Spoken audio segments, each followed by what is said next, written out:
कि जय मसीह की।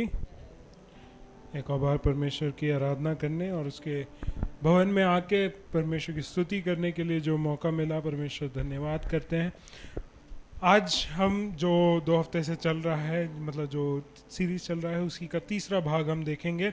आज निकालेंगे यूहन्ना रचित सुसमाचार, उसका 15वां अध्याय, उसका 1 से लेके हम 11वां वाक्य तक पढ़ेंगे। सच्ची दाखलता मैं हूँ और मेरा पिता किसान है। जो डाली मुझ में है और नहीं फलती उसे वह काट डालता है, और जो फलती है उसे वह छांटता है ताकि और फले। तुम तो उस वचन के कारण जो मैंने तुमसे कहा है शुद्ध हो। तुम मुझ में बने रहो और मैं तुम में। जैसे डाली यदि दाखलता में बनी ना रहे तो अपने आप से नहीं फल सकती, वैसे ही तुम भी यदि मुझ में बने ना रहो तो नहीं फल सकते।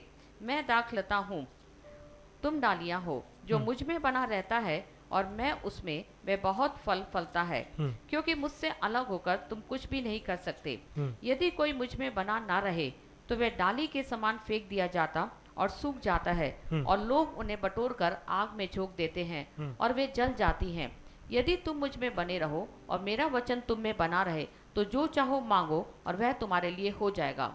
मेरे पिता की महिमा इसी से होती है कि तुम बहुत सा फल लाओ, तभी तुम मेरे चेले ठहरोगे। जैसे पिता ने मुझसे प्रेम रखा वैसे ही मैंने तुमसे प्रेम रखा। मेरे प्रेम में बने रहो। यदि तुम मेरी आज्ञाओं को मानोगे तो मेरे प्रेम में बने रहोगे, जैसा कि मैंने अपने पिता की आज्ञाओं को माना है और उसके प्रेम में बना रहता हूँ। मैंने ये बातें तुमसे इसलिए कही हैं कि मेरा आनंद तुम में बना रहे और तुम्हारा आनंद पूरा हो जाए। Praise the Lord. तो जो हम सीरीज देख रहे हैं या बात कर रहे हैं, सुन रहे हैं पिछले कई हफ्तों से, तो वो ये है कि हमें मसीह में जड़ पकड़े रहना है। अब मसीह में जड़ पकड़े रहने के लिए कारण, उसके लिए सबसे पहला जो तरीका था वो ये था कि हमें अपनी ज़मीन तैयार करनी है और उसमें मसीह का बीज जो है हमारे जीवन में बोना है। दूसरा जो हमने पिछले हफ्ते देखा था, 27 अगस्त को देखा था, और वो ये था कि हमें मसीह में बढ़ना है। बढ़ने के लिए ना तो कोई व्यक्ति का कार्य महत्वपूर्ण है, क्योंकि कोई भी सुसमाचार सुना सकता है, कोई भी आपको उपदेश सुना सकता है, कोई भी आपकी सेवा टहल कर सकता है, लेकिन आपका आत्मिक जीवन की बढ़ोतरी की जिम्मेदारी केवल यीशु परमेश्वर के ऊपर है। तो आज हम तीसरी बात पे जाएंगे। तीसरी बात यह है, मसीह के द्वारा छटाई होना है। अगर हमें ज़्यादा फल लेके आना है तो जिस डाली में फल आया है उस डाली की छटाई होनी बहुत ज़रूरी है। अब हम ये कहते हैं कि मसीह का वचन तो मेरे अंदर बो दिया गया है, मसीह के लिए, मसीह के द्वारा मेरी उन्नति हो रही है, मैं बढ़ोतरी हो रही है, इसलिए उतना ही काफ़ी नहीं है। वो मैं समझाना चाहता हूँ। क्यों? क्योंकि परमेश्वर यहाँ पे दिखा रहा है कि सच्ची दाखलता तो कौन है? यीशु मसीह। ठीक है, तो हम तीनों चीजों को भाग में लेके जाएंगे। तो दाखलता को पहले देख लेते हैं। कलीसिया दाखलता नहीं है। Praise the Lord. अभी किसी किसी के जो सोच और विचार धारणाएं हैं, दृष्टिकोण है, वो सब चेंज होने वाला है। कलीसिया दाखलता नहीं है। हम किसी कलीसिया में जुड़े तो हैं, किसी कलीसिया में रविवार को जाते तो हैं, हम वहाँ पे आराधना करते हैं, वहाँ का मेंबरशिप लेते हैं, वहाँ के टाइथ वगैरह जो भी ऑफरिंग है वहाँ देते जरूर हैं, लेकिन फिर भी कलीसिया दाखलता नहीं है। Praise Lord, praise Lord. क्योंकि जब आप मसीहत में आते हैं, मसीह धर्म में नहीं बोल रहा हूँ, मसीहत में जब आते हैं, आप मसीह में जुड़ते हैं। Praise God. उस बात को समझिए, क्योंकि कलीसिया के पीछे अगर हम जा रहे हैं या कलीसिया के साथ जुड़े हुए हैं या कलीसिया हमारी दाखलता समझ के चल रहे हैं, हम कभी फल नहीं लाएंगे। हमें मसीह में जुड़ना जरूरी है। मसीह से हमें पोषण लेना है। मसीह के द्वारा हमारे जीवन में फल उत्पन्न होना है। तो सबसे पहले हमें समझना है दाखलता कौन है। कौन है? यीशु मसीह। तो यीशु मसीह दाखलता होने के बावजूद भी यहूदी लोग उसको विश्वास नहीं करते थे। यहूदी लोग उसके पीछे नहीं चलते थे, वो लोग कहां जुड़े हुए थे? मंदिर में। कि उनका विश्वास ये था कि मंदिर जाना जरूरी है, मंदिर के रीति रिवाज करना जरूरी है, जो हमें सिखाया गया है, हमारे बाप दादाओं से चला हुआ आ रहा है, उन बातों को हमें पूरा करते हुए जाना है। लेकिन उसके वजह से उनकी उन्नति नहीं हो रही थी। उन्नति का कारण मतलब कैसे पता चलेगा कि कोई एक पेड़ बड़ा हो रहा है? जब वो फल को लेके आएगा तभी पता चलेगा कि ये बड़ा हो गया है। Praise the Lord. तो यहूदियों के बीच में क्या हुआ? यहूदियों ने यीशु मसीह को नकार दिया, उनको स्वीकार नहीं किया, उनके साथ नहीं जुड़े, उनके साथ नहीं बने रहे।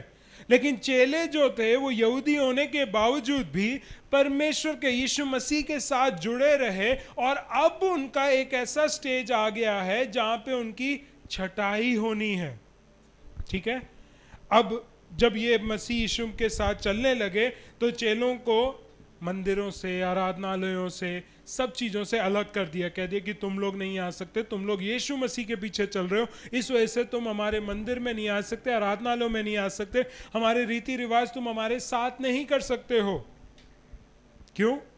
क्योंकि अगर आप रीति रिवाजों के अनुसार चलेंगे, जो आजकल की कलीसियाओं में भी होता है कई बार, कि हम रीति रिवाजों में जुड़े रहते हैं और मसीह को भूल जाते हैं। तो अगर हम भी वैसे चलते रहेंगे तो यहूदियों के समान हमारा जीवन भी होगा कि हम बड़े हुए दिखेंगे, पेड़ दिखेंगे, लेकिन फल नहीं है।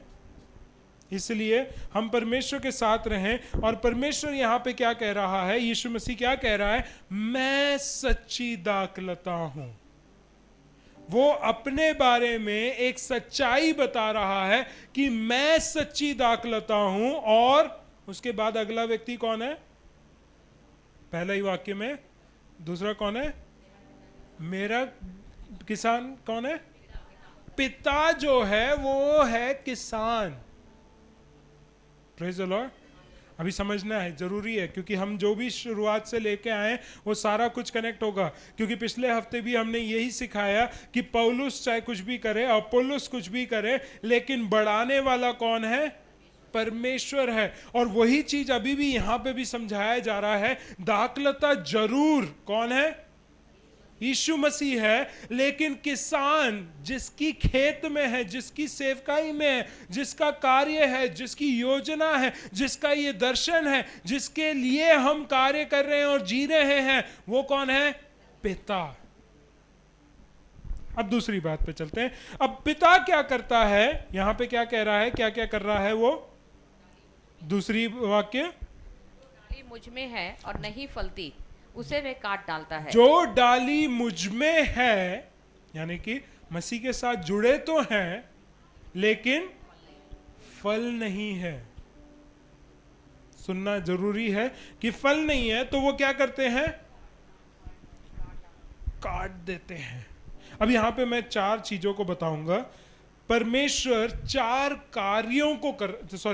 कार्यों को वो कर रहा है, क्रिया कर रहा है। ठीक है, वो कह नहीं रहा है लेकिन वो कुछ कर रहा है। सबसे पहले वो क्या कर रहा है कि वह अपने पैशन के द्वारा कार्य कर रहा है। पैशन को क्या कहेंगे हिंदी में? जलन, जुनून, उर्दू वर्ड है लेकिन फिर भी चलेगा। हमारे परमेश्वर पिता की खूबी ये है कि वह जुनून के हिसाब से हमारे जीवन में कार्य करता है। और उनका जुनून क्या है? कि हर एक डाली में फल होना चाहिए। Praise the Lord. जुनून क्या है ये समझना जरूरी है कि परमेश्वर कार्य कैसे करता है हमारे जीवन में। उनका जुनून के हिसाब से हमारे जीवन में कार्य होता है। हमारा जुनून नहीं काउंट होता है। हमारी इच्छाएं, हमारी अभिलाषाएं, हमारी सोच, हमारी विचारधारणाएं, हमारी दृष्टिकोण, ये सब कुछ मैटर नहीं करता है। परमेश्वर पिता का जो जुनून है वो ये है, हर एक विश्वासी के जीवन में फल उत्पन्न होना चाहिए, तभी वो विश्वासी कहला सकता है। तो अगर आप परमेश्वर में है, यीशु मसीह में है, सच्ची दाखलता में जुड़े हुए हैं और फल नहीं लाते हैं, तो पिता क्या करता है? सेकंड, जो क्रिया वो करता है, और जो फलती है हाँ। उसे वह छांटता है हाँ। ताकि और फले। ठीक, ये तीसरे पॉइंट में आएंगे। दूसरे पॉइंट में जो ये काटने की प्रक्रिया है, वो क्यों काट रहा है? क्योंकि उसमें फल नहीं है। रिजल्ट को परमेश्वर देख रहा है कि रिजल्ट जो आना चाहिए वो नहीं आया। और रिजल्ट को कैसे वो कैलकुलेट करेंगे? अपने जुनून के हिसाब से। उनका जुनून क्या है? हर एक विश्वासी फल लेके आए। लेकिन अगर फल नहीं लेके आते हैं तो उनको एक और क्रिया करनी पड़ती है जो कि बड़ा पेनफुल है। मैं पी में रख रहा हूं, इसीलिए मैंने पूछा था कि पैशन का क्या है। तो जुनून के हिसाब से वो कार्य करते हैं। तीसरा है, पेनफुल कार्य भी उनको करना पड़ता है कि जो विश्वासी मसीह में जुड़ा हुआ है और फल नहीं लाता है, उनको वो काट देता है, जो कि बहुत पेनफुल है परमेश्वर की नजर से देखा जाए। उनके लिए बहुत ही दुख का बात है कि एक विश्वासी जो परमेश्वर के वचन को सुना है, विश्वास किया है, उसके पीछे चल रहा है, लेकिन फल नहीं उत्पन्न कर पा रहा है, तो परमेश्वर पिता जो है उसको काटता है। Praise the Lord. तो हम ये ना सोचें कि हम डाली में तो जुड़े हुए हैं, हम कार्य कर रहे हैं, हम बढ़ तो रहे हैं, डाली की शाखाएं शाखा जो है वो बहुत बढ़ रही है, लेकिन अगर फल नहीं है वो शाखा काट दी जाएगी। तीसरा जो हमने अभी पढ़ा कि वह जो भी कार्य करता है वो प्रोड्यूस करने के लिए करता है, यानी कि प्रोडक्शन होना चाहिए, यानी कि वृद्धि होनी चाहिए, यानी कि फल आना चाहिए। तो उसमें वाक्य में क्या लिखा है? वो छटाई इसलिए करता है कि उस डाली की करता है जिसमें फल लगे हुए हैं, उसी की वो छटाई करता है ताकि और फलें। Praise the Lord. तो हम कई बार सोचते हैं, अच्छा ठीक है, मेरे पास एक फल मिल गया है, मेरे आत्मिक जीवन में मैं ये एक फल को उत्पन्न किया है, उसी में मैं सीमित रह के, उसी में मैं खुश होकर, उसी की प्रचार करके नहीं जीना है। परमेश्वर चाहता है कि जो डाली, जो शाखा फल लेके आ रही है, उसकी वो और छटाई करता है ताकि वे और फल को लेके आए। Praise the Lord, praise the Lord. छठा वाक्य एक बार पढ़ेंगे हम। यदि कोई मुझ में बना ना रहे, हाँ, तो वह डाली के समान फेंक दिया जाता है, हाँ, और सूख जाता है, हाँ। और लोग उन्हें बटोर कर आग में झोंक देते हैं और वे जल जाती है। अब दो ही प्रकार की जो है डालियां, क्योंकि हमारा जो अगला पर्पस है जो मैं बताऊंगा कि हम कौन हैं, हम वो शाखाएं हैं। दो प्रकार की शाखाओं के बारे में यहाँ पे बताया गया है, और दो ही प्रकार है, लिटरली आप ये नहीं बोल सकते तीसरा प्रकार भी है। दो ही प्रकार के हैं। एक डाली, जो शाखा जो दाखलता में जुड़ी हुई है, लेकिन फल नहीं ला रही है। दूसरी शाखा क्या है? जो डाली में जुड़ी हुई है और फल लाती है। अब जो पहले जो प्रकार के लोग हैं उनके लिए क्या कह रहा है? जो कोई मुझ में बना नहीं रहता है। इसका मतलब क्या है? वो बने हुए थे लेकिन अब बने हुए रह नहीं रहे हैं। समझना जरूरी है। इसका मतलब क्या है कि हम जो शाखाएं हैं, हमें एक बार पाप की क्षमा मिल जाती है, हम यीशु मसीह को उद्धारकर्ता स्वीकार कर लेते हैं, उसके बावजूद हम उसमें बने नहीं रह सकते हैं। ऐसी भी पॉसिबिलिटी है। Praise the Lord. क्योंकि हम कई बार सोचते हैं, अच्छा एक बार हमने विश्वास कर लिया, एक बार हमने बपतिस्मा ले लिया, अब हमें कोई शाखा में डाली में से हटा ही नहीं सकता है, सच्ची दाखलता से हमें निकाल ही नहीं सकता है। तो परमेश्वर उन लोगों को कहना चाह रहा है कि अगर तुम मुझ में बने नहीं रहोगे, कब हर दिन नहीं बने रहोगे, तो परमेश्वर की पॉसिबिलिटी ये समझ लो कि वह तुम्हें उस सच्ची दाखलता में से काट सकता है। Praise the Lord. ये केवल रविवार को जो संडे को हम आते हैं उस धार्मिकता या उस आत्मिकता को नहीं देखता है परमेश्वर। परमेश्वर हर पल हर घड़ी आपके जीवन को देखता है कि क्या आप उसमें बने रहते हो या नहीं। क्योंकि अगर आप बने नहीं रहते हो फिर फायदा नहीं है सही में, क्योंकि उसमें बने रहकर आपको फल उत्पन्न करना ही है। बिना फल के कोई शाखा उसमें बनी नहीं रह सकती है। Praise the Lord. मैं थोड़ा सा डराऊंगा आपको। आगे क्या कह रहा है? ऐसी शाखाओं को इकट्ठा किया जाता है और आग में झोंक दिया जाता है। मतलब अगर आग में झोंक दिया फिर उसके बाद क्या होगा? क्या फिर वो जुड़ सकते हैं? और क्या लिखा है कि जब वो काट दिए जाते हैं तो वो क्या हो जाता है? वो डालियां सूख जाती हैं।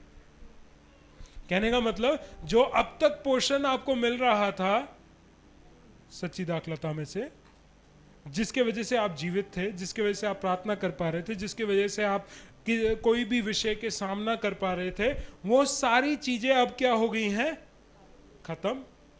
उठा के अलग करके फेंक दिया गया है और वो डाली अब क्या हो गई है? बेजान हो चुकी है। कोई पोषण नहीं जा रहा है, कुछ नहीं जा रहा है। और वो हो क्या रहा है? दिन जैसे जैसे बीतते जाएंगे वो सूखते चले जाएंगे। यानी कि जितना पोषण उन्होंने लिया था कटने के बाद कुछ समय तक उनके जीवन को बनाए रखने के लिए, हरियाली बनाए रखने के लिए था उनके पास, लेकिन कुछ समय बाद जब हम देखेंगे वो भूरे बन जाएंगे, यानी कि ब्राउन कलर के बन जाएंगे, फिर सूख जाएंगे, फिर उसके अंदर ऐसा अगर हम छुएंगे भी तो वो एकदम से टूट जाएगा।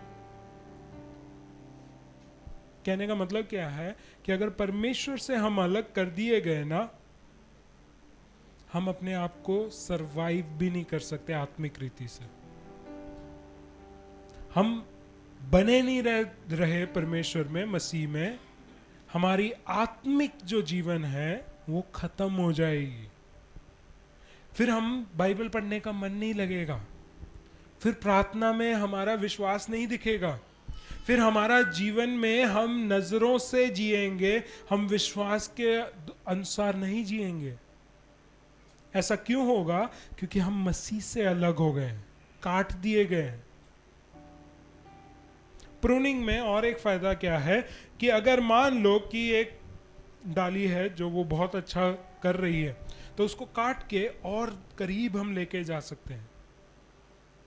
कहने का मतलब क्या है कि अगर बोर्ड में मार्कर है, कहाँ पे है? पुलपिट में। ठीक है, सिंपल एक एग्जाम्पल।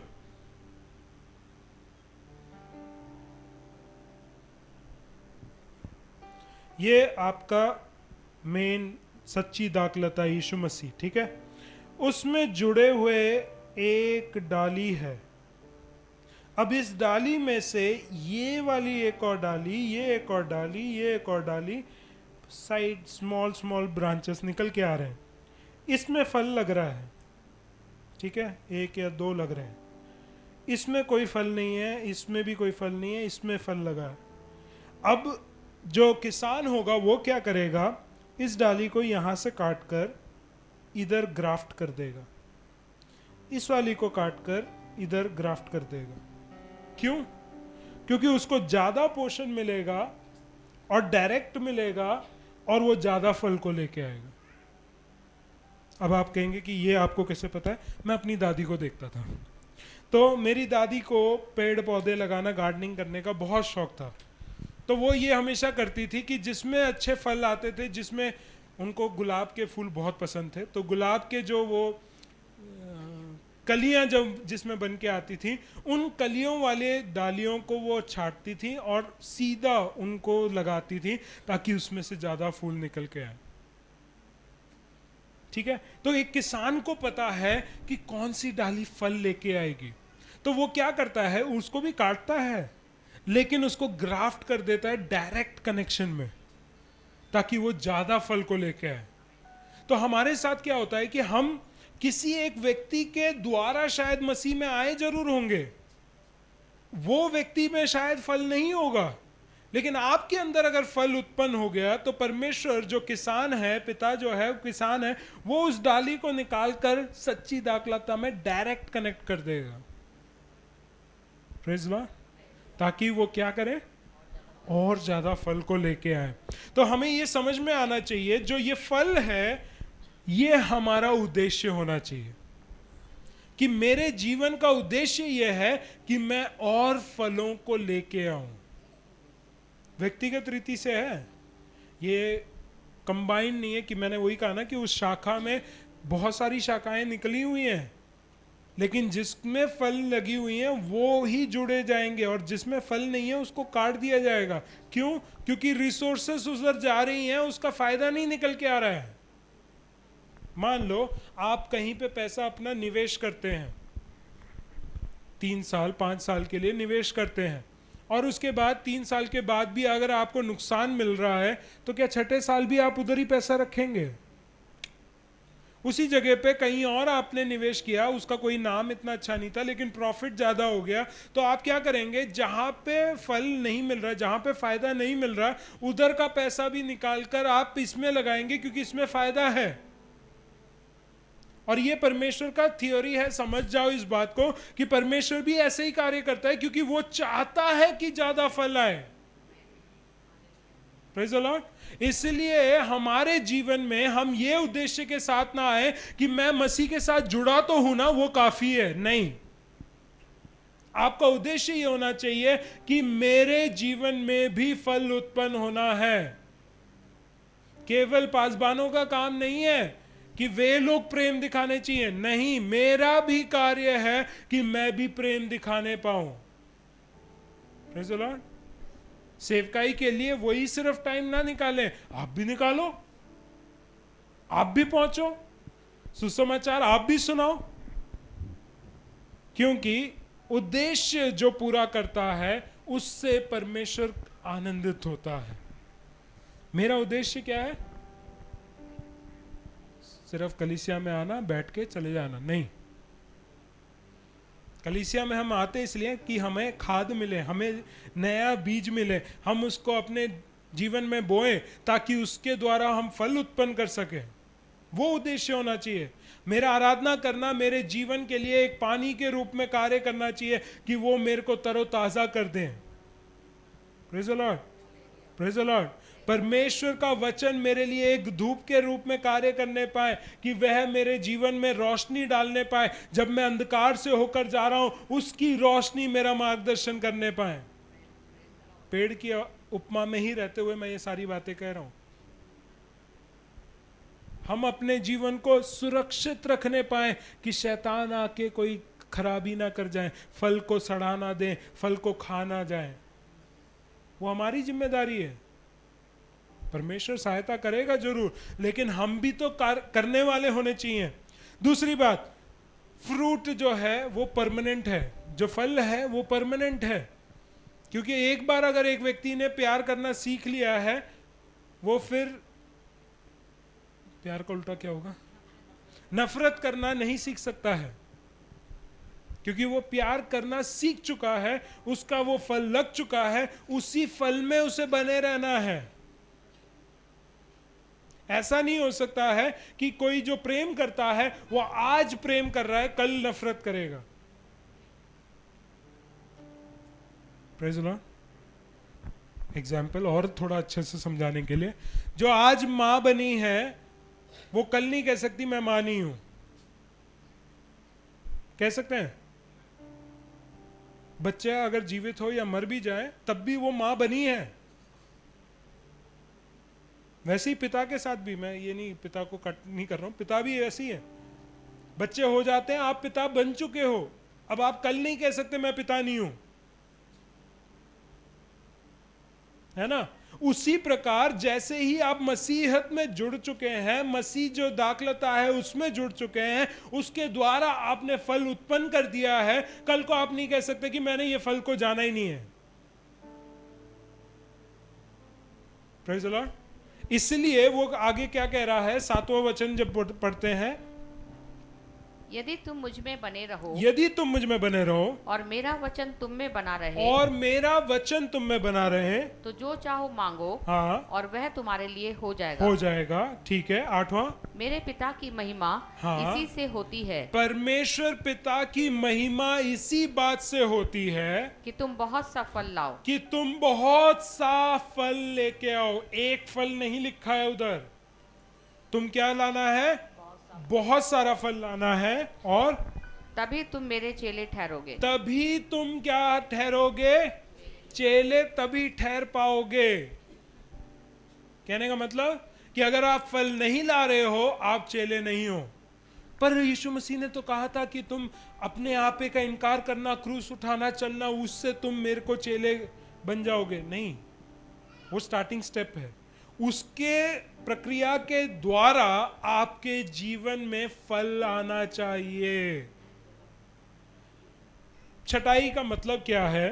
अगर आत्मिक रीति से बताया जाए तो आपके जीवन में एक फल आ गया, परमेश्वर आपके जीवन में छटाई करेगा कि आपके जीवन से आप अपने ऊपर जो निर्भर रहते हो वो काट दिया जाए। मैं पढ़ के बताता हूं। हाँ, सॉरी,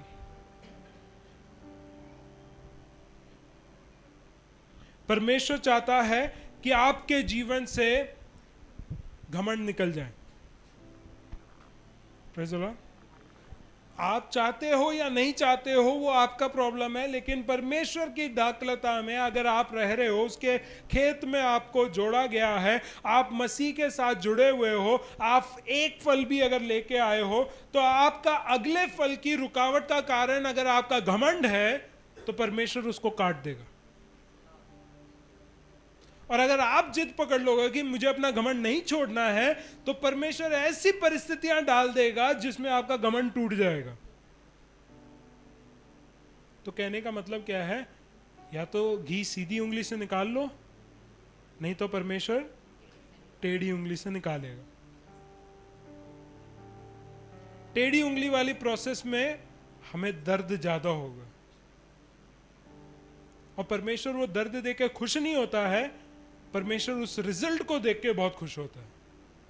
इसलिए मैंने कहा ना, जब वो प्रक्रिया करेगा, कार्य करेगा, कुछ कार्य पेनफुल होंगे, वो इसलिए करेगा ताकि आपकी उन्नति हो जाए, आपके अंदर ज्यादा फल आ जाए। चलो, तो घमंड वो तोड़ सकता है। आपका सेल्फ कॉन्फिडेंस, यानी कि मुझ पर जो अहम या मुझ पर जो भरोसा है कि मैं कर सकता हूं, अगर ये है तो परमेश्वर उसको भी तोड़ेगा। कहना क्या है? यीशु मसीह ने इधर ही कहा है 15वें अध्याय में 5वां वाक्य क्या कह रहा है? मैं दाखलता हूँ, हाँ, तुम डालियां हो। हाँ, जो मुझ में बना रहता है, हाँ, और मैं उसमें, हाँ, वह बहुत फल फलता है, हाँ। क्योंकि मुझसे अलग होकर तुम कुछ भी नहीं कर सकते। कहने का मतलब क्या है कि हम ये सोच के बैठते हैं, हम इंसान हैं, थोड़े से पढ़ लिया, थोड़ा सा पैसा कमा लिया, थोड़ा सा घर वर बना लिया, तो हम क्या सोचते हैं? मैं कर सकता हूं। लेकिन परमेश्वर क्या कह रहा है? मेरे बिना तुम कुछ भी नहीं कर सकते। सेल्फ कॉन्फिडेंस को तोड़ दिया। कह रहा है कि यीशु मसीह, कि तुम अगर मेरे साथ मुझ में बने नहीं रहोगे, मैं तुझ में नहीं बना रहूंगा, तुम मेरे बिना कुछ भी नहीं कर सकते। शायद नहीं कर सकते नहीं लिखा है, तुम नहीं कर सकते। परमेश्वर के कार्यों को अगर हमें समझना है तो हमें यह समझना जरूरी है कि मुझे पूरी निर्भरता उस सच्ची दाखलता पे रखनी है।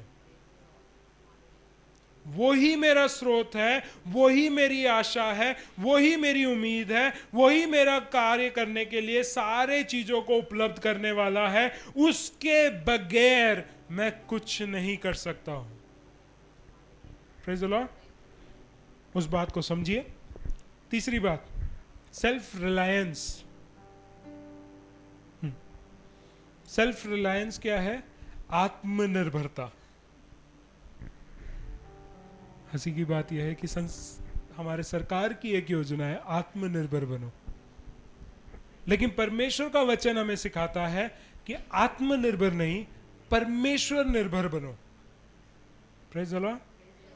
और वही जीवन में हमें आनंद और सुख और शांति मिलेगी कि जब हम आत्मनिर्भरता से हटकर, क्योंकि आत्मनिर्भरता में हमें चिंता करनी है, हमें खोजबीन करनी है, हमें कुछ कुछ उगाना है, पैदा करना है, यह काम करना पड़ेगा, तब हम अपना कार्य पूरा कर सकेंगे।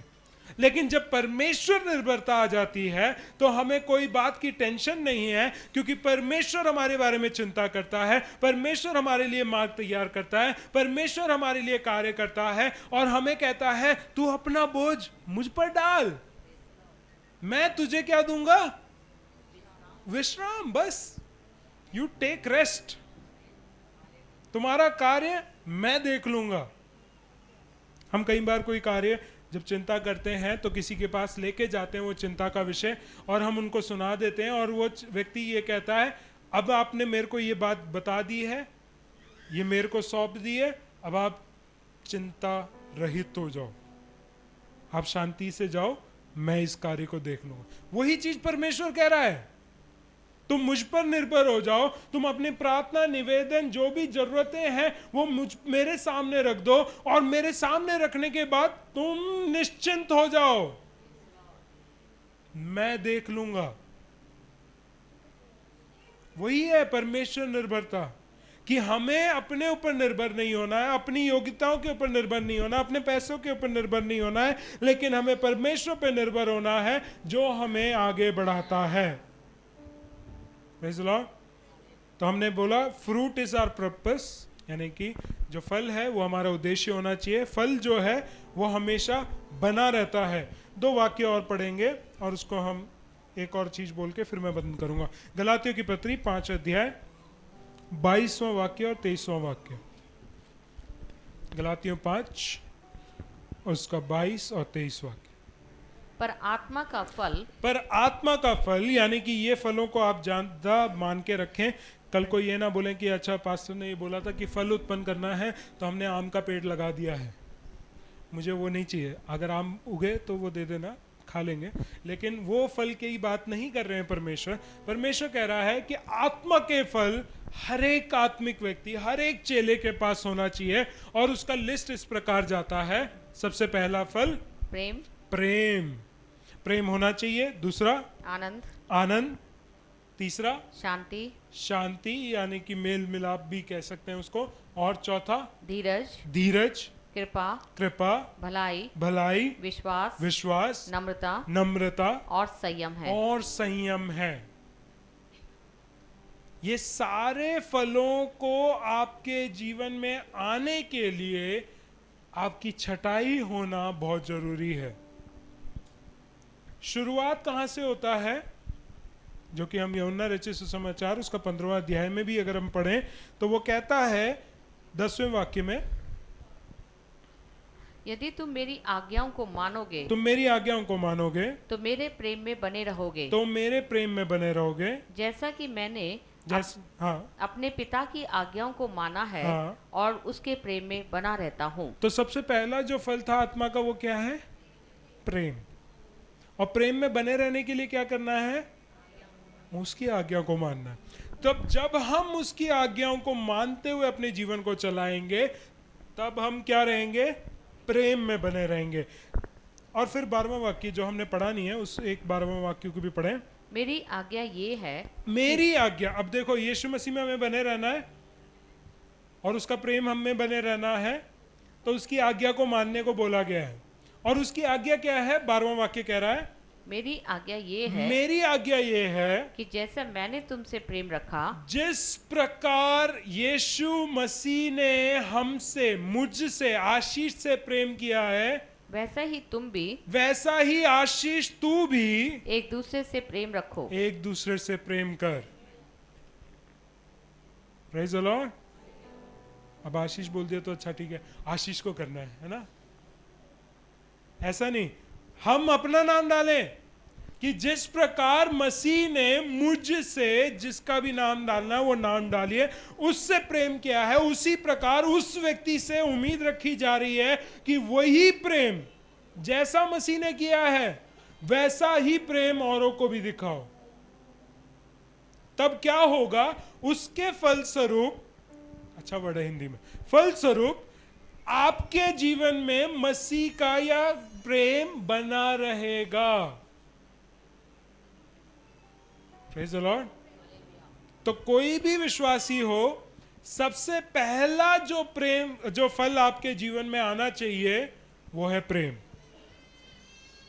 प्रेम का फल आपके जीवन में प्राथमिकता होनी चाहिए कि आप जहां कहीं पे भी जाएं, जैसे भी रहें, वहां पे प्रेम दिखा सकें। Praise the Lord, praise the Lord, praise the Lord. प्रेम जरूर दिखाना है। और दूसरा कार्य, हम दूसरा जो एक फलों के लिस्ट के बाद भी और एक कार्य है जो हमें करना है, तीतुस उसका 3 अध्याय उसका 14 वाक्य।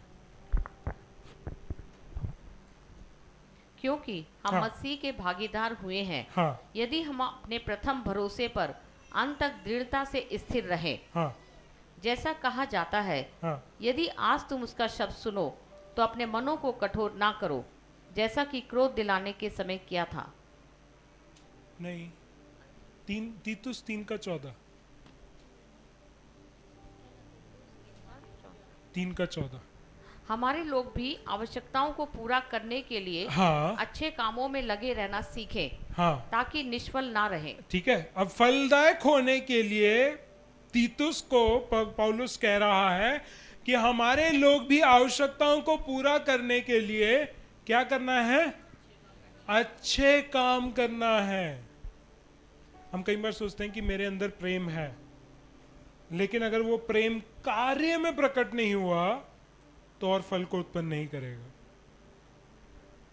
समझ में आ रहा है? तो जो लिस्ट है उनको क्रॉस चेक करते जाओ। प्रेम सबसे पहला बोला, दूसरा क्या था? आनंद। अब आनंद अगर आपके अंदर है, उसके अनुसार आपको कार्य भी दिखाना है, अच्छे कार्य दिखाना है, आनंद के कार्य दिखाना है। तीसरा क्या है फल? शांति। शांति अंदर है लेकिन कार्य अशांति वाले हैं, तो फिर फल और कार्य मैच नहीं कर रहे हैं। उस जगह पे जो फल आपके अंदर है, अगर आपके अंदर शांति है, उस शांति के अनुसार आपके अच्छे काम में भी प्रकट होना चाहिए। यानी कि कहने का मतलब क्या है कि जो फल आपको मिलता है उसके साथ कार्य भी दिखना चाहिए, तब आप और फल लेके आएंगे।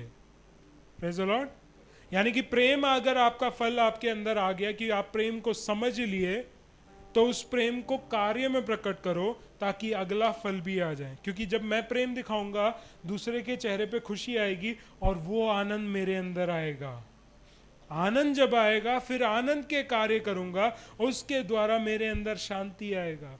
शांति अंदर आने के बाद मैं शांति के कार्य करूंगा, मेल मिलाप के कार्य करूंगा, तब मैं आगे जाके धीरज आएगा। क्योंकि धीरज क्यों आएगा? धीरज क्या होता है? इंग्लिश में अच्छा वर्ड है, लॉन्ग सफरिंग। हम कई बार बोलते हैं ना कि अब मेरे को नहीं झेल होता ये व्यक्ति, अब मैं नहीं झेलूंगा इसको। क्यों? धीरज नहीं है, धीरज खत्म हो गया। धीरज कैसे आएगा? प्रेम होना चाहिए, आनंद होना चाहिए, शांति होनी चाहिए, तब धीरज आएगा। धीरज के बाद क्या है? इंग्लिश में तो जेंटलनेस लिखा हुआ है, कृपा। कृपा, कृपालु होना है। फिर उसके बाद भलाई, फिर उसके बाद विश्वास। विश्वास हमारा पहला नहीं है, समझना जरूरी है, क्योंकि हम मसीह के साथ आए हैं उसके प्रेम को देखकर, और उससे प्रेम कर कर हमने अपने विश्वास को दिखाया, प्रकटीकरण किया है। उसमें हमें आनंद मिला है, उसमें हमें शांति मिली है, हमें उसमें धीरज देखा है, हमने उसकी दया को देखा है, कृपालु हुआ है, और उसकी भलाई को हमने चखा है, तब हमारा विश्वास बना है। प्रेम तो वो पहले ही कर चुका है 2000 साल पहले। विश्वास के थ्रू हम घमंडी नहीं होना चाहिए, हम्बलनेस, नम्रता होना चाहिए, मीकनेस, एंड फिर लास्ट में हम्बल होने के बाद आपके अंदर संयम, इंद्रियों पे काबू। जो वो व्यक्ति होगा वो पाप नहीं कर सकता क्योंकि वो संयमी है। समझ में आया? तो जब हम इन सारे फलों को अपने जीवन में लगा देते हैं, वो जीवन में हम फिर उस कार्यों को भी प्रकट करना है। Last, fruit is a potential. एक क्या है? पोटेंशियल को हिंदी में क्या कहेंगे? है? क्षमता है। करेक्ट। फल लाना एक क्षमता है। कहने का मतलब क्या है? या तो आप फल लाओगे या तो आप फल ला ही नहीं सकते हो।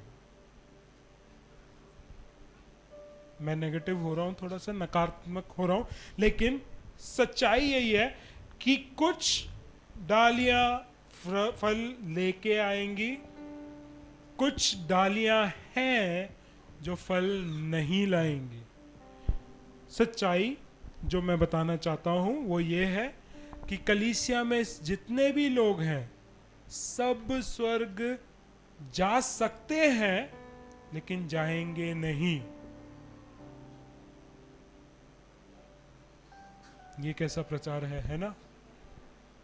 सब लोग जा सकते हैं लेकिन सब लोग जाएंगे नहीं। क्यों? क्योंकि कुछ ही डालियां हैं जो फल लाएंगी और कुछ डालियां हैं जो फल ला नहीं सकती। हम मसीह से आकर्षित होकर हम मसीह के पीछे चलना शुरू कर दें तो हम फल नहीं लाएंगे।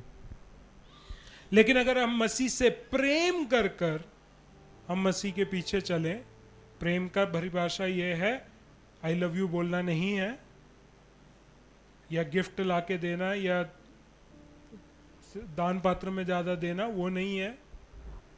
मसीह से प्रेम करने का मतलब है उसकी आज्ञाओं को पूरा करना। जो उसके अनुसार चलेगा वो फल लाएगा, और फल लाएगा तो परमेश्वर के भवन में जाएगा। सिंपल।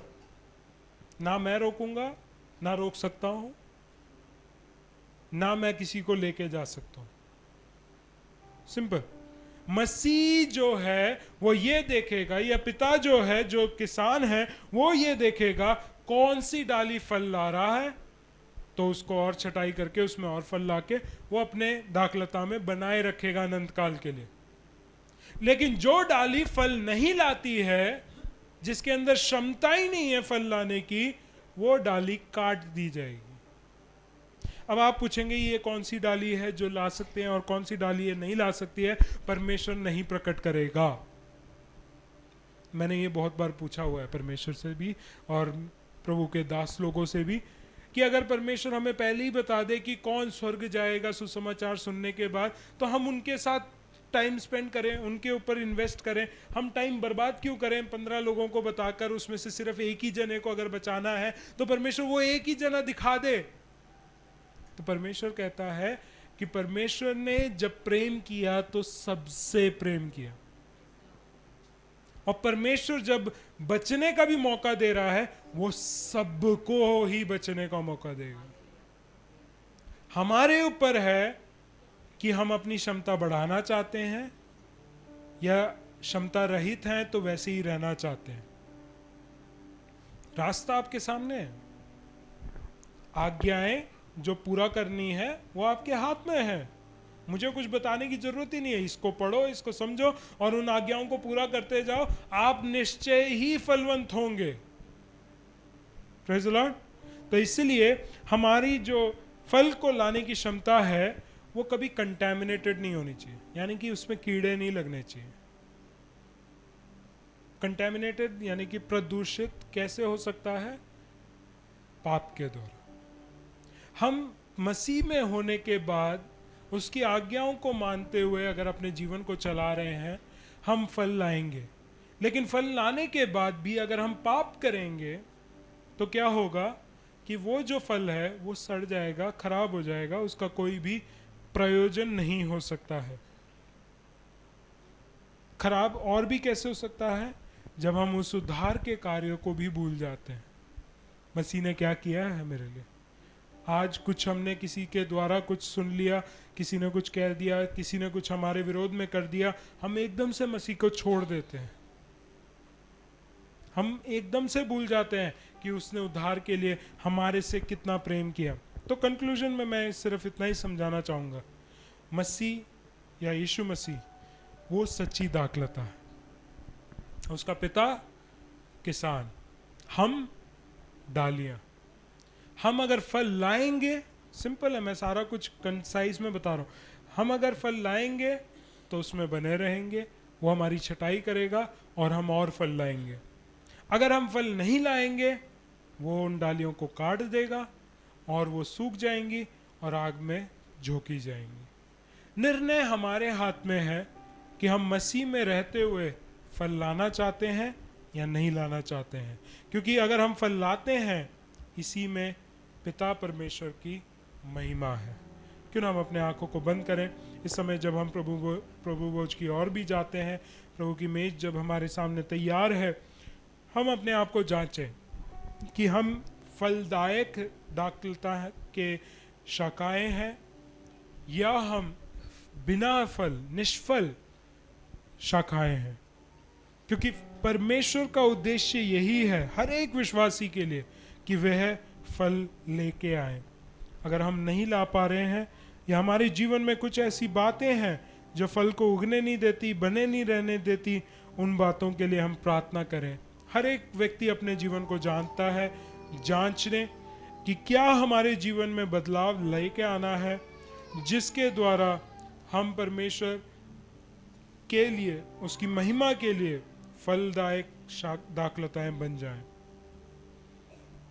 हम अपने आप को परमेश्वर के सामने लेके आए, जांचें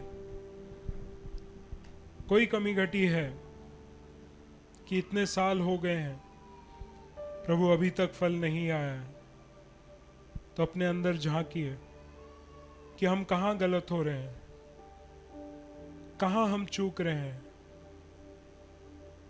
किस पड़ाव में हमारे से गलती हो रही है। क्या वो सोच है, क्या वो दृष्टिकोण है, शायद हमने वचन को गलत समझा हो, उन बातों को हम सही करने पाए, ताकि हम जब प्रभु के मेज में, प्रभु के सामने जाते हैं, हम ऐसे फलदायक वृक्ष के समान होने पाए जिसको देखकर वो प्रसन्न हो जाए, आनंदित हो जाए। हम कभी भी उसके सामने निष्फल होकर ना जाने पाए। प्रभु के कार्य, प्रभु की इच्छा, प्रभु की योजना हमारे जीवन के लिए यही है कि हम और फल लेके आए। उसके लिए हम अपने आप को परमेश्वर के हाथों में दे दें।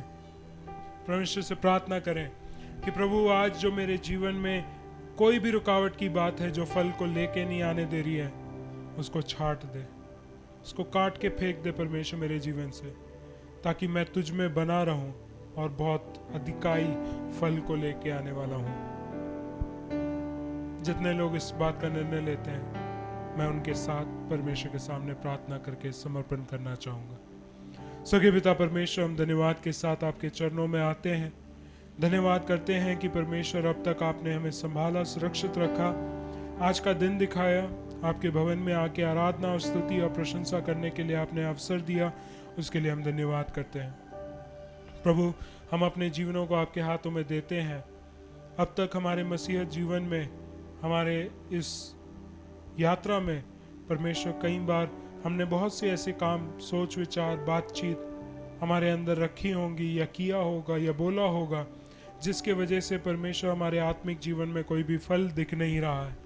प्रभु, हमारे जीवनों को हम आपके हाथों में समर्पित करते हैं। तुझ में जुड़ा रहने के लिए परमेश्वर, हम अपने जीवनों में ये निर्णय लेते हैं कि हम अपने जीवन में आपकी आज्ञाओं को हम पूरा करते हुए जिएंगे। प्रभु, हम ये भी प्रार्थना करते हैं कि जब तू छटाई करना चाहे तो प्रभु जी, उसके लिए पूरी आज़ादी हम अपने जीवन में देते हैं। तो प्रभु, हमें तोड़ दीजिए, जैसा हमें बनना है वैसे तू हमें बना दीजिए। प्रभु, सारी बातों में हम अपने आप को आपके हाथों में समर्पित करते हैं। प्रभु हम चाहते हैं कि जो फल हमारे जीवन में लगे उससे हम संतुष्ट ना हो, हम और फल को लाने वाले होने पाए, हमारा फल बना रहने वाला होने पाए, हमारा फल फायदेमंद होने पाए। परमेश्वर उसके लिए हमें सहायता मदद कर दीजिए। हम प्रार्थना करते हैं कि हम सच्ची दाखलता जो यीशु मसीह है उसमें हम जुड़े रहने पाए। प्रभु आने वाले दिनों में हमारे जीवनों में तो कार्य कर। अभी जो प्रभु बोझ की सेवकाई में भी हम जाते हैं, हमें तैयार कर कि परमेश्वर उसमें भागीदार होकर हम तेरे ही गुणों को अपने जीवनों में लेकर आगे अपने जीवनों को बढ़ाने पाए, ताकि हमारे जीवन के द्वारा तेरी इच्छा तेरी योजना पूरी होने पाए। आदर मान सम्मान आप ही को देते हुए मांगते प्रार्थना विनती प्रभु यीशु मसीह के नाम से, आमीन।